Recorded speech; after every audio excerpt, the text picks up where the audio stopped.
Welcome, everyone, to Thursday Night Lights. Thursday Night Lights, we connect here every single Thursday night at 9 p.m. Eastern to discuss some metaphysical topic. And tonight, we're going to talk about 12 ways to honor and unleash your inner ram, Aries, the ram. And we're going to talk all about Aries and why it's so significant right now. It's nice to see people in the chat. Hello, Bot, you're first.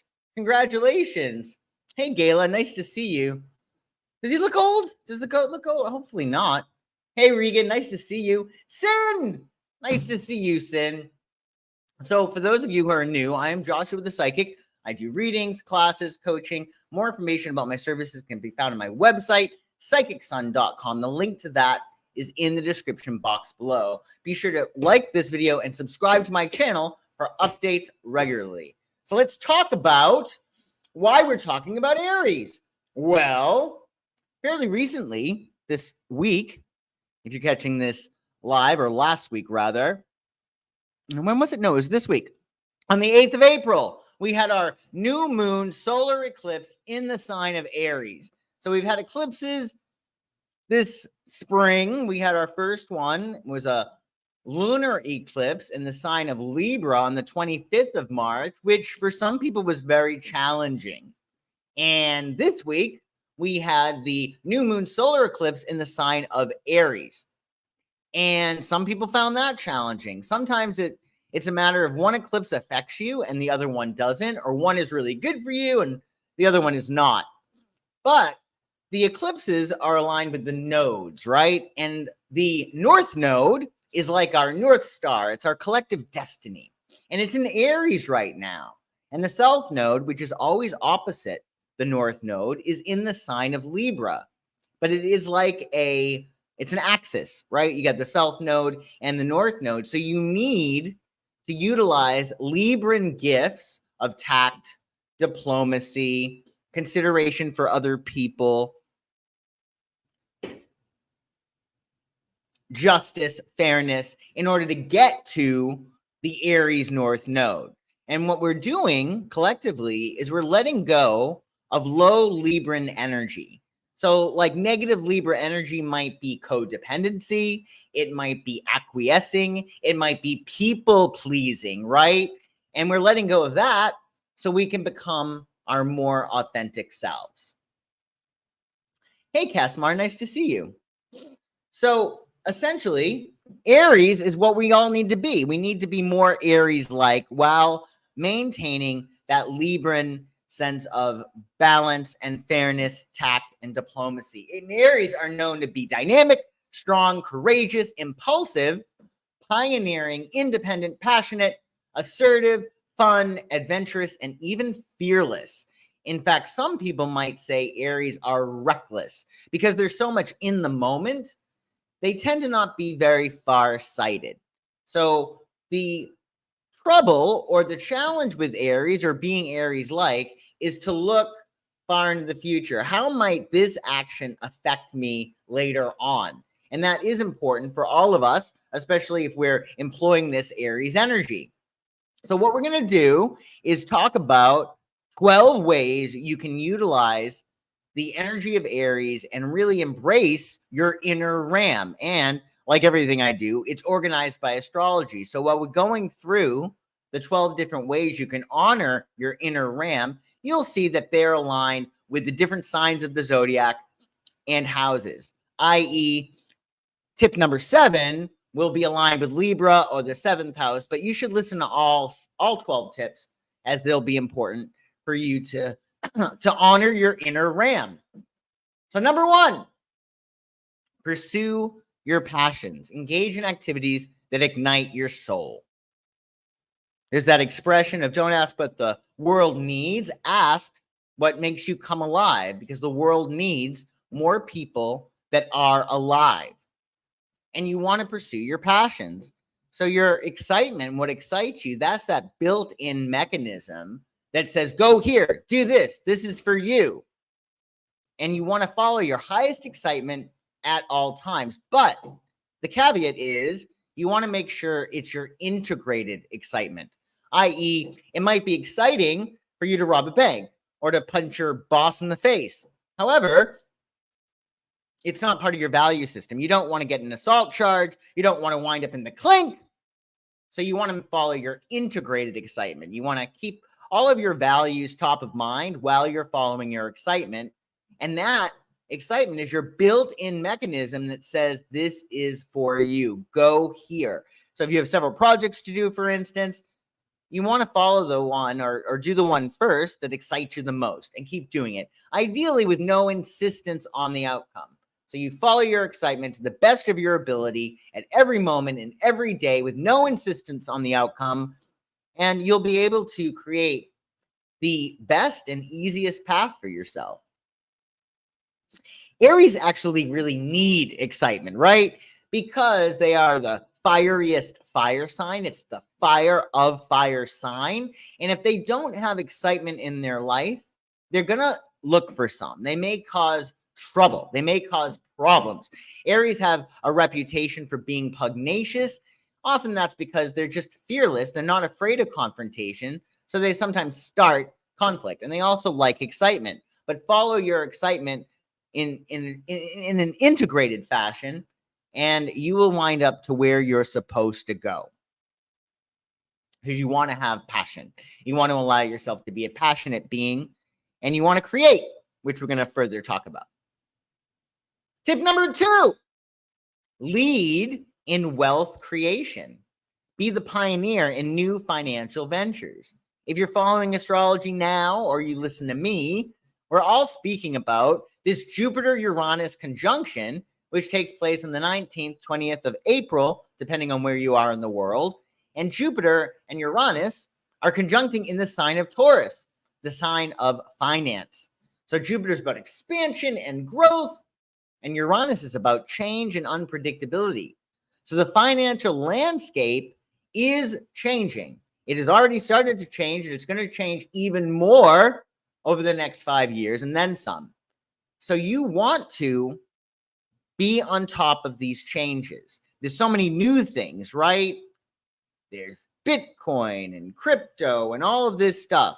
Follow your intuition and don't be afraid of going into new areas financially, because realistically, with the Jupiter-Uranus conjunction, what worked for us before in terms of wealth creation is not going to be the same for the future. So take the lead when it comes to wealth creation. Take the lead and follow your intuition. Do some research on what these different forms of currency are, and allow yourself to really investigate those things that excite you, because your intuition is very strong, most likely. So if something excites you, there may be some profit in that for you. Additionally, in addition to Jupiter and Uranus conjuncting in the sign of finance, Taurus, Pluto, which rules wealth, has entered Aquarius. It's going to dip back into Capricorn late summer, but then it's going to be in Aquarius for the next 20 years. The last time Pluto was in Aquarius was in the 1700s. Pluto rules wealth. And now that it's in Aquarius, it's going to be changing. So wealth is going to be changing. The old things will not work like they had before. So be intuitive. And the most important things in terms of wealth is to put stock in yourself. Empower yourself, and you'll make empowered decisions. Hey, RR, nice to see you. Additionally, number 3, energetic exchanges. Keep your interactions lively and engaging. Nothing is more annoying to an Aries than a boring conversation. They get bored easily, Aries, right? And we might too. For instance, I know an Aries, whenever she wants to get off the phone, she'll say, well, anyway. And that means that she wants to get off the phone, or that she wants to change the subject, usually to get off the phone. So do what you can to be a leader in your conversations, in your exchanges. Some people are negative. They want to talk about all negative things, right? And if you don't like the way a conversation is going, be the leader and allow yourself to direct whoever you're conversing with in a more positive direction. Like all the fire signs, Aries usually loathes depression. They don't like anything that is dark or bleak or negative. So if you don't like that and you don't like the way a conversation is going, change it. Or if you and your friend are out and about and you don't like where you're at, well, leave. Leave. Be the one that is the leader and says, I think that we could do better than this. Sometimes people like to beat a dead horse, or they may want to talk about things that you don't want to talk about. Well, take responsibility and be the leader in your conversations and direct people to where you want to go. So keep your conversations and your interactions lively and engaging. Tip number 4, self-assured nurturing. Trust your instincts in caring for loved ones, including, first and foremost, yourself. So listen to your intuition. Maybe you've been working too hard and you need an extra day off. Maybe you need to spend time alone. Maybe you need a hug. Maybe you need to go on vacation. Listen to your intuition when it comes to your self-care. Additionally, for other people, you're very intuitive too. So be assured in your intuition. Your friend may need a hug. Your friend, your loved one, partner, spouse, etc., they may need to be left alone. They may need to have an apple pie, right? So trust your intuition in terms of how you're going to care for yourself and other people. Hey, Grandma Nay, nice to see you. And that's the most important thing, to make sure that you're following your intuition, even if it doesn't look on the surface as if that might be what you were supposed to do to care for yourself or somebody else. Trust your instinct, because you might be right. Tip number 5, confident romance.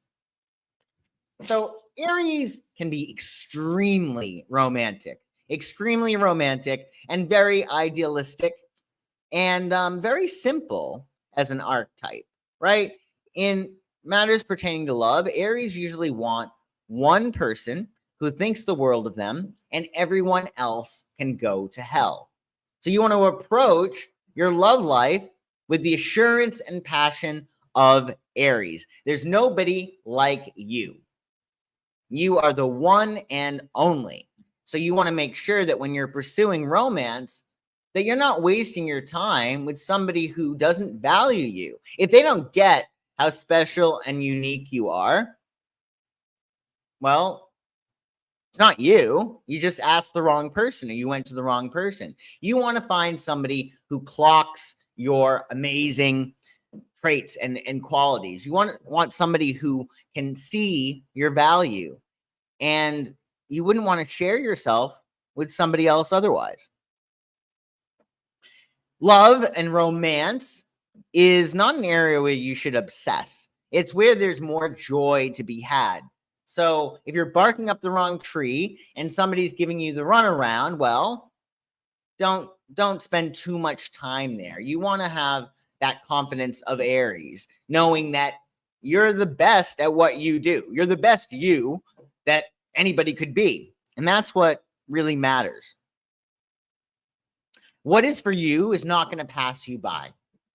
So in matters pertaining to love, keep looking, because you'll find somebody who actually gets you, who sees you, and who honors you. You want to allow romance to add passion to your life, not pain. There's enough pain, right, in the world. So be confident and go after what it is that you want. In matters pertaining to love, Aries usually likes to be the one who is doing the chasing. Aries is a naturally masculine sign, so traditionally, men go after the women. Same thing in terms of Aries, irrespective of the sex of the person, you may like the chase, and that might be fun, but know when you're wasting your time and know when you're not being valued for the beautiful person you are inside and out. And be very confident. Most Aries, really all of them, think that they're gorgeous. They have a certain raw confidence, because you got to remember, Aries is the first sign of the zodiac. They have nobody to really compare themselves to, and really, they are inimitable, right? They are the one and the only, and so are you. So keep that in mind. Be confident in romance. Tip number 6, assertive self-care. So you want to prioritize your health and well-being assertively. So we get busy. We have people that we need to take care of. We have our responsibilities, but you want to make sure that you're operating from a place of abundance. So let your cup overrun. Connect to source. Connect to your higher power so you're not being depleted by all the things that you have to do, right? You want to connect to that infinite supply of energy so that your cup is overrunning, so you have plenty to give. You don't want to be depleted. Just like on an airplane, God forbid something happens, you're supposed to put your oxygen mask on first. And be assertive in regard to that. Again, we are moving away from the negative traits of Libra with that South Node in Libra, and Libra will have a tendency to put their partner before them, archetypically.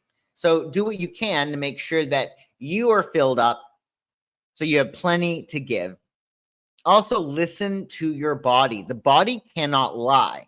So if physically you're not feeling amazing or something's achy or breaky, well, listen to it and be sure to assert yourself. Don't feel bad for saying, I can't do this, or I need a break, I need time off, etc. So prioritize your health and well-being assertively. Tip number 7. Again, our South Node right now is in Libra. So that is the engine that is helping us get to that Aries North Node. So we want to not throw all Libran traits away. We don't want to throw the baby out with the bathwater. We need Libra traits in order to get to our most authentic selves with that North Node in Aries. So be a leader when it comes to harmony. Lead in creating balance and peace in your relationships. So when we get into relationships, there are usually problems that come about, right? They say if you want to understand your character defects, well, get into a relationship. And relationships can be iffy, right? Especially during eclipse season or Mercury retrograde when things can get misconstrued. But somebody has to be the bigger person. Somebody has to say, I don't care who's wrong or right. I don't want to fight no more. Like Tina Turner. Somebody has to be the bigger person and say, you know what? We've done this. I'm over it. Let's not continue down this track. Let's kiss and make up. And it's important to be the leader in your relationships when it comes to harmony. For instance, you never want to go to bed angry. You just don't. It's not worth it. Tomorrow's another day. People, unfortunately, are human. And they sometimes really, really suck. But you're a human too. So forgive yourself, forgive other people. And when it comes to smoothing over arguments or kissing away hostilities, will be the leader when it comes to harmony in your relationships. Because you need two to tango. And anger has only one purpose. It's to reach out and find more anger. So if you take your anger away and somebody's being difficult and angry, well, their anger is going to have to go someplace else. So be the leader when it comes to harmony in your relationships. Yes, thank you. Don't let the sun go down on your anger. Good tip. Really good tip. Because you want to be alive and you want to feel really spirited. And anger is not going to help you do that. It's a lower vibration. Tip number 8. Bold transformations. Embrace change with courage and decisiveness. So change is a part of life. Change is stability. It's the only constant is change. And sometimes, especially during eclipse season, there may be changes that are very, very difficult, that require a tremendous amount of letting go. So you want to be gentle with yourself, but you also want to know that there's a brighter day ahead, that life is not meant for suffering. So if you're suffering, it's an indication that you need to learn not to suffer. That's the only purpose of suffering, they say, is to learn how not to suffer, or learn that you're not supposed to suffer. But when we're holding on to things that are no longer working, there's a tremendous amount of suffering. So don't hold on to things that are not worth salvaging, and be judicious in making decisions about what you need to let go of and what you should hold on to. Sometimes there are changes, especially during the eclipses, that are out of our control. And a job may be eclipsed out of our lives. A person may be eclipsed out of our lives, right? So we have to be bold, because with the eclipses, any changes that happen, they're helping to get you on your path. Eclipses are course corrections. And again, these eclipses, they may not affect you at all. There are some eclipses you might just breeze by, but at some point in the future, you may have an eclipse that changes the status quo. So embrace change with courage and decisiveness. Look it square in the face and say, okay, well, this is dead. I'm no longer in this relationship. This person is not who I thought they were, or this job is no longer for me. And you want to be courageous and be optimistic, pathologically optimistic. Know that there's something on the other side of that. So whenever you're going through a really, really horrible time, even though it's impossible to see it while you're going through it, there's a light at the end of the tunnel, and the light at the end of the tunnel may be you.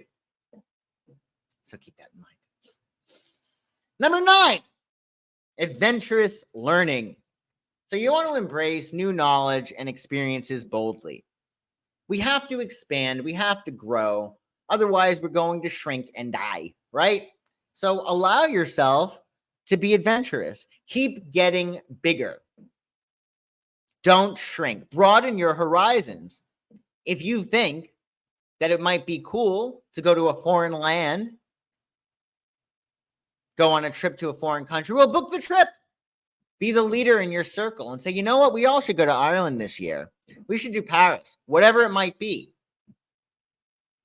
Or be bold and take that class, or go after that certification, or go back to college, get another degree, but be adventurous. Allow yourself to always expand and always grow. You never want to feel as if you're not getting bigger, right? Because that's the mantra of the universe. More, more, more, more, more. And in order for you to get more, you have to be more. Nothing's going to change unless you do. So if you want more love in your life, more money, better health, you have to get bigger, right? You have to be what gets larger, and so will the things that you want to increase. Number 10, assertive ambitions. Pursue your goals boldly and without hesitation. Remember, Aries is the first sign of the zodiac. They really don't have any competition. They are number 1. So like Aries, don't aim to be the best. Aim to be the only person who has done this, the first person who has done this, right? Aries have an ability to go where angels fear to tread. So if you are not happy in your career, that is not your lot in life. Maybe you need to be bold. Maybe you need to talk to your boss and say, you know what? These are my skills. This is my passion. And I think that your company might need this. Create a new role for yourself. Talk to your boss and try to create a new role. Or start your own company.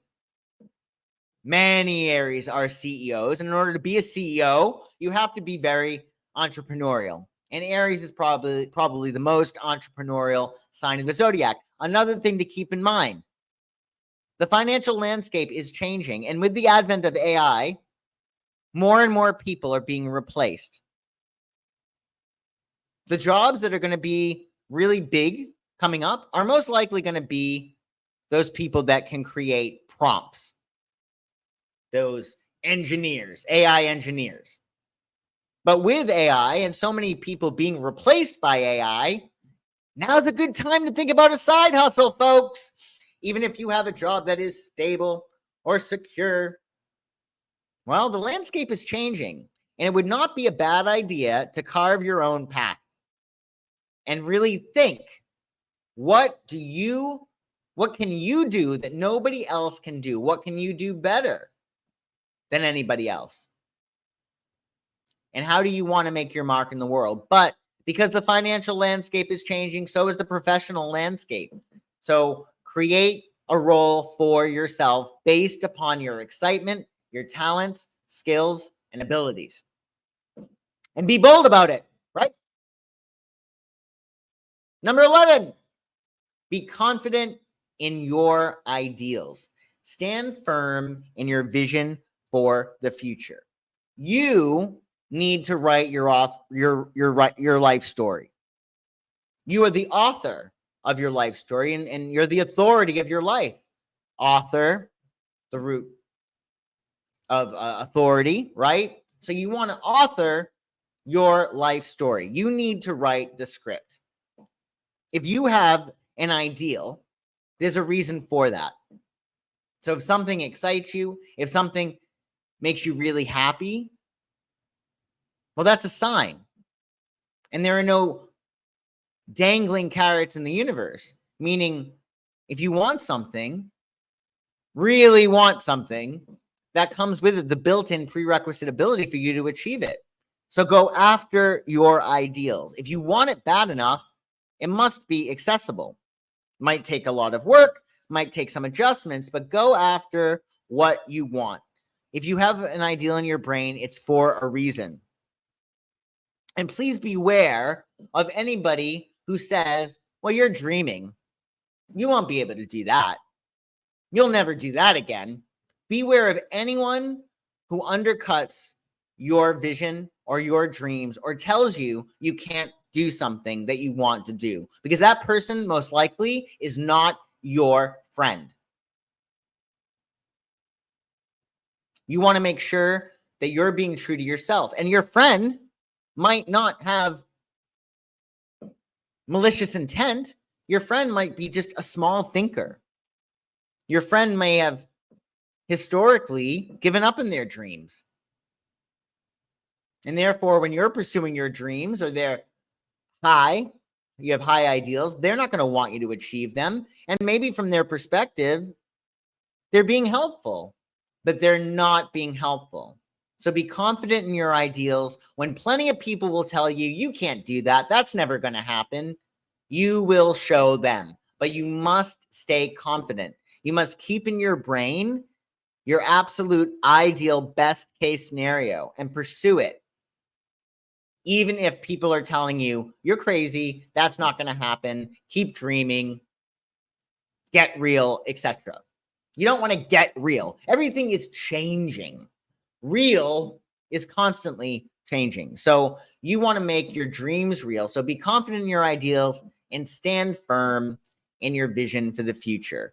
Because if you don't write your life story, somebody else is going to. If you don't make your dreams come true, somebody is going to pay you to make their dreams come true. And like I said, Pluto is entering Aquarius. Jupiter and Uranus are conjuncting.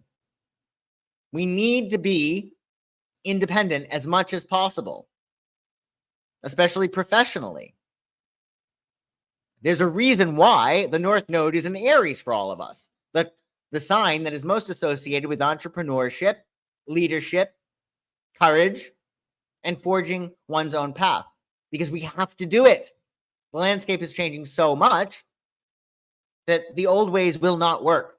So if you have an ideal, follow it through. And because we're under Mercury retrograde, now it's a really great time to sketch out your plans. You don't need to be held to something that you want to do, but sketch it out, write your list, and then return back to it in May and say, okay, well, is this feasible for me? Is this something that I want to do? Am I still excited about it?